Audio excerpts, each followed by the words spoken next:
Ready. Welcome to Vonnie Knows Time Unmasked Punk This.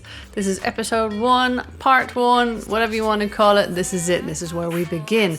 So this week I wanted to introduce you guys to some punk music, punk rockers that I have met over the course of my time or I've had an opportunity to listen to.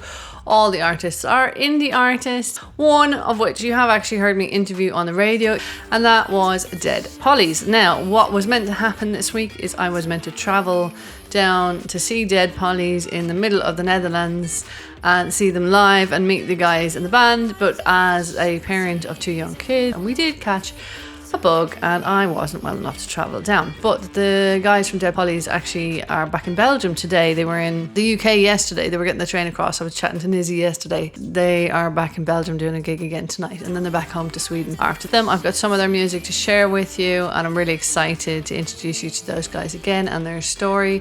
And alongside that, I do have some other artists to show you live. First of all, I wanted to start out with this background music. So this background track, let me play it for you. Where did I put the song? Whoa, I have so many that I can't find it. Yeah. Wow, wow, wow. Wow, wow, wow. Yeah, I found it. Okay. This background track is from an artist called Ladat. It's called Flying High. Who doesn't have a bit of punk rock? Electronic, energetic, let's fly high. We're going to do some punk rock tonight. So first up, what I wanted to talk about was this. There has been another artist who I actually have had quite a few submissions from on Grover, because I do accept submissions on Grover. The reason I do is I generally will take things for free. So if you reach out to me directly and you're willing to abide by the format and give me the videos the way that I need them, you don't make me run around, then I've no problem dealing with people directly. But the reason I do take stuff on Grover is I did initially go and search stuff directly with artists, and I really found I wasn't getting any responses really, whereas on Grover people willingly give you their music, and I'm getting a really good quality of music. And I think it's because you get people who are really serious about getting their music out there. They wouldn't get on Grover and pay their €1 or €2 that they pay to Grover if they weren't serious. So it's a good place to get really serious artists, and it gives me the opportunity then to give them, once I'm in contact with them and they've given me something that I can share, we have a direct connection, so that there's no more cost to them. So for the sake of €1 or €2 for you guys, I think it's not the same as me milking, actually charging people to share the music. So for anybody who is up on Grover, it's a great way to submit your music to me. And if your music is suitable for the show, it would be a very good place to start. So, the reason I wanted to ask that is everybody in the show tonight, it's not just tonight, this is going to be over 3 shows because there's too many artists. They're all real singers, they're all real people singing their own music. They've written their own stuff, they're playing their own guitars, their own instruments, or they've programmed it itself in their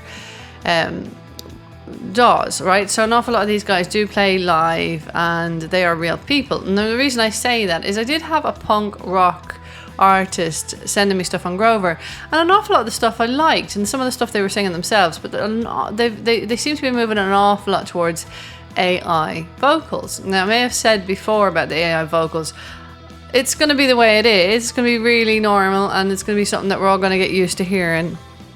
And it's not going to bother most of us. But for me at the moment, I can still hear it's quite robotic.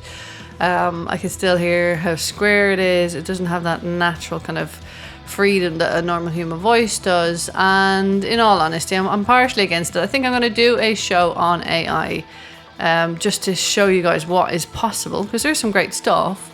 It just means that somebody who writes and releases with AI vocals and AI lyrics and AI music, they can literally churn out 20 or 30 songs a week. So it misses some essence for me, because I know a lot of these songs people are working on for weeks or months or days, or even if it's only hours, but it might be only hours plus then the recording and the producing, whatever. So it turns out to be weeks or months, and you really do feel that process when you hear songs from an artist who isn't AI. But on top of that, this particular person who was sending me the AI stuff, fine, great. Some of the stuff was great, and it was fine. I was accepting the submissions, was sending them over to the radio station, doing that sort of thing. And then obviously I usually give my email out to people on Grover at some point, and I'd given my email, and this guy starts emailing me and kind of trying to convince me that I should share his AI stuff. And I was like, oh yeah, well, look, there's nothing wrong with it. Your music is good. I said, but obviously my show is not about AI vocals at this very point in time, so I don't have anywhere. I have no way to share it for you. It's not that simple. I'm not saying there's anything wrong with your music. I wasn't giving him any feedback. There was no constructive or anything. The music was actually fairly spot on. You know what I mean? There really no problems, bar that there was an AI vocal. And the email kept going back and forward, and the guy got really pushy with me. And he was like, "But you know, you don't realise I sit here all night long and I turn out 5 or 6 songs a night, and it's the passion, whatever." And I'm like, well, in my head I'm thinking to myself, I don't want to be dealing with people who are churning out 5 or 6 songs a night. Like, you know, unless like those 5 or 6 songs then take you a few weeks to fully, you know, develop, and you start sharing them out on the, you know, while you're sitting in front of your guitar, and you're Kurt Cobain or you're someone along those lines where you know, you're showing me the what part of your soul is coming out with the song. I'm not interested. I don't care if you can churn out 5 or 6 songs in a night. What impresses me is the people that you're going to see on this show tonight. What impresses me is the people who bother to learn how to play guitar, and who bother to learn how to sing in key and in time, and who bother to go through the process of having their ego broken down so that they can present their music to other people. Just like I've had to go through that process, and I'm still going through that process. And the reason that impresses me is because I know how fucking hard that process is, okay? It impresses me when people get up off their arses and they go and they get in front of people on the stage and they arrange, you know, a schedule for themselves, like you'll see with Dead Pollys, and they travel around at the cost of their own cost. They're not even making enough really from the audience to cover their cost, and they're traveling around Europe to share their music with people. That impresses me. Let's start this off. Let's start with the Dead Pollys, because, you know, my love for Dead Pollys, I love these guys. So Dead Pollys are a punk rock band that I came across while I was working on the radio station. And Dead Pollys, I reached out to Dead Pollys after I listened to one of their songs. The song that I played was over Christmas. It was a song called Christmas Eve, and it was a really good song. It was a song from the point of view of somebody who was homeless, sitting on the street, witnessing Christmas Eve from their point of view. It's a really fresh point of view, really gritty, really beautiful song actually as well.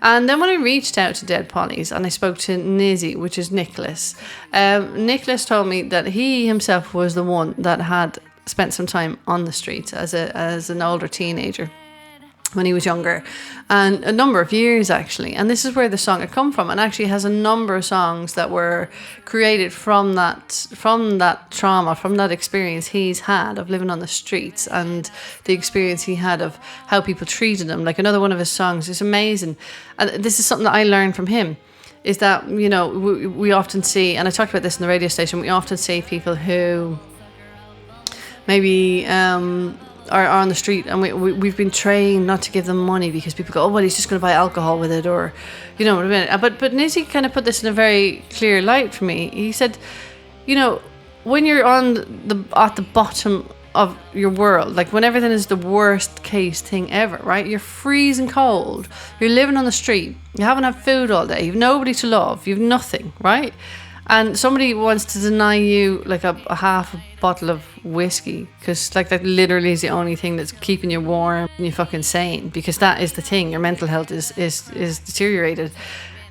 That is what you need in order to keep yourself alive. And people deny you that because of some weird judgment that just because you're on the street you don't have the same needs that somebody living in a house does, who would also probably drink half a bottle of whiskey if they were having a shitty time. And his point of view is so refreshing, and it's so real, and it's I think even now I found myself on occasion when I see somebody asking for money, I'll stop and I'll give them a note. I won't just throw them a bit of change. I'll give them a note, and fully aware that they might take that money and go and buy themselves some beers or a bit of cannabis or some cigarettes. Whereas before I met Nezzy, I had already started to convert, and I would have been like, well, maybe I would have brought them in and bought them a sandwich or a coffee or whatever. But it's so pretentious, actually, when you think about it. That's such a pretentious way to treat somebody. If a grown adult can obtain some money, and that grown adult, instead of buying themselves bread and cheese like somebody else would, chooses to utilize that money to buy themselves some alcohol, who are we to judge? You know, and if we have that extra spare bit of cash to give somebody who's in need, and somebody living on the street is in need, whether they're in need of housing or whether they're in need of mental health or whether they're in need of drug treatment or alcohol treatment or whatever their need is, they are in need, but it's still not our place to judge. So Dead Pollys have just released a new live album called Better Off Alive. So they had a band member in the band before who actually died of a heart attack. I think it was a heart attack. Nizzy, do correct me if I'm wrong. A couple of years ago. But he was a very gifted guitarist, and so I've cut this video in such a way that you've actually got images of the original guitarist. You get to see the original band, and now when the song was written, which is called Not Alone, and now with their new guitarist, which is Nizzy's son. And we'll talk more about the people themselves after the song. But this is Not Alone by the Dead Pollys. Try this out, guys.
Okay, you can see by that video actually the progress that Dead Pollys as a live entertainment band have made over the last few years. You can see that, honestly, hats off to Nizzy. He is a frontman, and I love even his stylistic choices over the years have developed.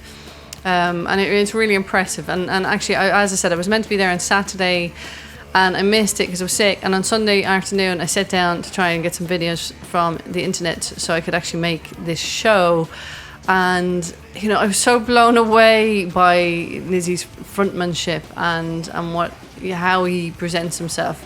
I was kicking myself, actually. So I did reach out to him, and I said to him, we'll have to make another date for me to come and see this show.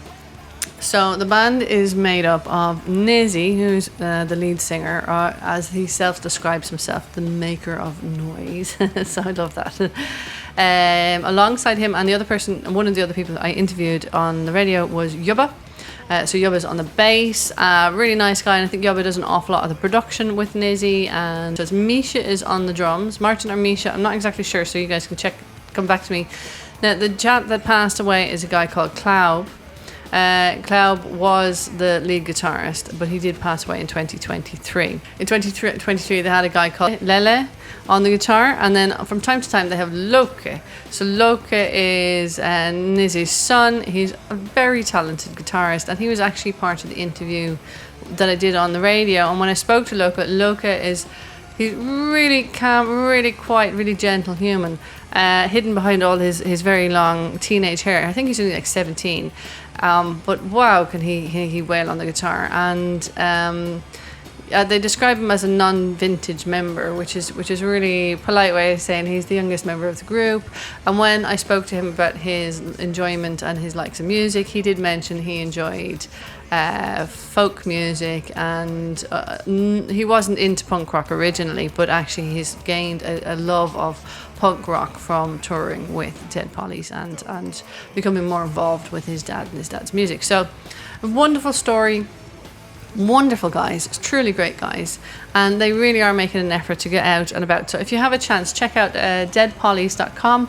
You can see there they've got a full list of the live shows they're doing this year. They're traveling around the UK, Belgium, the Netherlands, Denmark, Sweden, and so if you're in any of those countries, if you have access to any of those countries, they're doing some great gigs. It's your chance now to, you know, get to see Dead Pollys, and, you know, good feels, good vibes, and that's Dead Pollys. So the next one I have is from a group called Very Apes. Now, this is another one that I picked up on Grover. Yeah, I did pick it up on Grover. So they're called Very Apes, and the song is called Machu Picchu.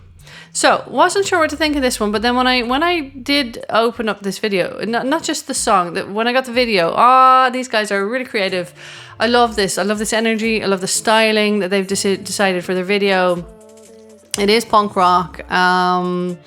They're from Cherbourg in France. So it's a guy called Harry Bonneman and Jan Levisk. So Harry is the lead singer, and I think Jan is the drummer and does some guitar, and Harry does the bass, I think. Correct me if I'm wrong, guys, in the chat, in the below where you subscribe, the place below, the comments. Yes, I got it right. So punk rock, alternative rock, new wave rock. So this is Machu Picchu. Guys, you're going to enjoy this one, because even my 2-year-old, my 1.5-year-old, the first day I was playing it, she was having a little of a meltdown. So I put this song on, and just as it was playing, I helped her do a bit of somatic, like letting it loose and you know, throwing her head around and smashing her hands. And, you know, this song is perfect for it. So get ready, guys. Machu Picchu by Very Apes. Here we go.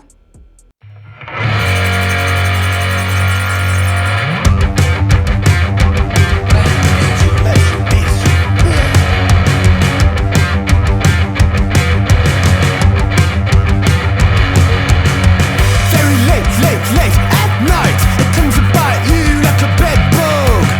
You take control your hand to it, and you regret it, though you do it.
Tell me you grew up in the 90s without telling me you grew up in the 90s. Machu Picchu by Very Apes. Definitely the video reminds me very much of a lot of the videos that I used to see on MTV when I was growing up. So thanks for that, guys. I really enjoyed that one. And if you have any other music videos that you guys want to share with us, I think, and correct me if I'm wrong, guys, but wouldn't we like to hear more Very Apes? Yes, please. Am I saying it right? Very Apes or Very Apes? So that was the 2 artists I wanted to play for this show. I'm going to keep each show a little bit shorter. I've got 2 for the next show, which I'm going to link off to. You can go straight into it if you want, and then 2 for the show after that. So we're going to have a 3-part Punk This show for you guys that you can watch back to back if you so choose. That was the first part, which included Dead Pollys and Very App. Do let me know your thoughts in the comments, guys. Did you enjoy these artists? Do you want to hear more of these artists? And if you want to connect with them, you can find their links in the description, or you can come over to the Facebook page, which is Music Time Unmasked. And at any stage there, a lot of the artists can and occasionally frequent there. So if you want the opportunity to connect with them directly, please do come over and join us in the Facebook group. Link is below for your consideration. And that's everything from Vonnie Knows Time Unmasked. This episode of Punk This Part 1, Vonnie Knows, is out. I'm not an